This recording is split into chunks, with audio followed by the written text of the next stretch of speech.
Good evening, everyone. My name is Paul Young. I'm just going to walk you through the retail sales trends for Canada for February 2016. Now, my presentation's only one perspective of retail sales. You're more apt to go out and read what the banks say or Stats Canada to kind of get a more perspective in terms of what's going on in terms of retail sales. Now, that being said, one of the big critical drivers of the economy in Canada is retail sales. So if you see good growth rates, there's a good chance that will translate into GDP numbers.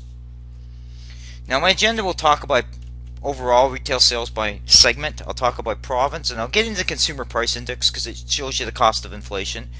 I'll show you some examples of retail pricing, and I'll get into closures as well as expansions.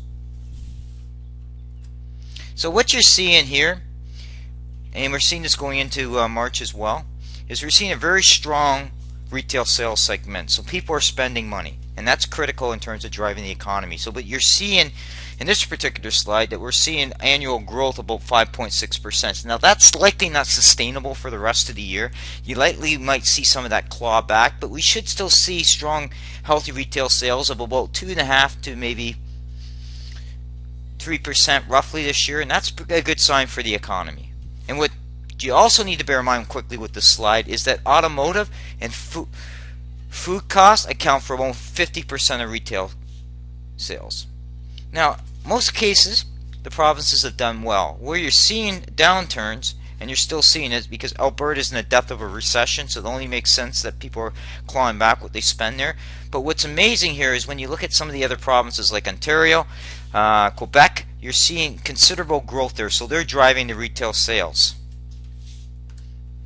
Now, wholesale sales come into play because this is an area that impacts disposable income.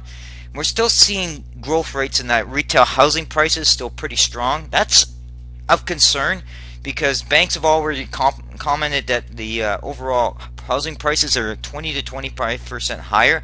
So when is the market going to correct? This is something to bear in mind as you're moving forward to understand equity, the prices of housing.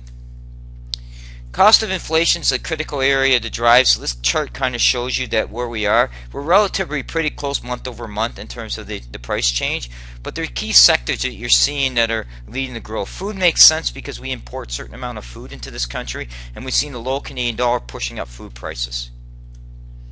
This just gives you a rough idea where some of the food prices, and especially with meat, that you're seeing that's changed significantly since 2012.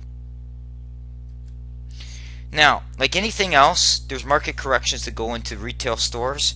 Le Chateau, a women's garment store, is doing some restructuring to put more emphasis on e-commerce. So they're seeing about closing of 14 stores. Now, likely what will happen is they'll end up changing how they do their hub and spoke approach. So their retail arm is where they're going to focus more on, which means more looking at their distribution in terms of how they're going to go to market.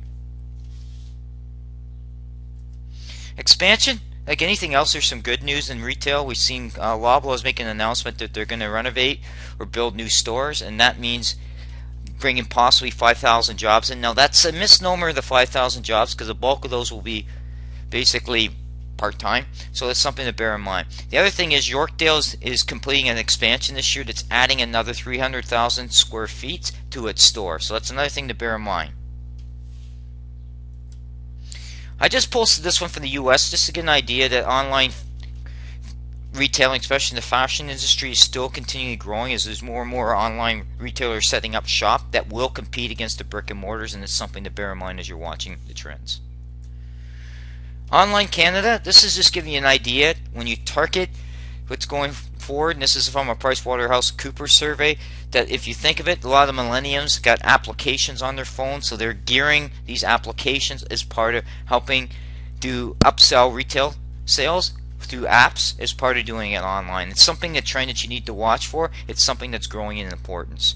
Now, like anything else with retail sales, they're going to be up and down. There's some price wars going on. I'm sure you're seeing some bargain prices and all that. You're also seeing with a healthy housing market, you're actually seeing overall trends in terms of looking at renovation areas. You're seeing those upticks as well. But to take a step back in a holistic view, there are pressure points coming into play. We will see the impact eventually of a carbon price, impact the price of goods, consumer goods. We'll also see as the Canadian dollar grows or changes with the price of commodities, we may see some impact on pricing as well over the next few months. So in general, it's a good idea to kind of watch the trend, but you can never really look at the one trends as month to month. You have to kind of look at the overall trends and kind of average them over a period of time to see how things are growing. But the good news is we look like we have a strong GDP that's probably coming in the first quarter because retail sales account for 2/3 of GDP. Thank you.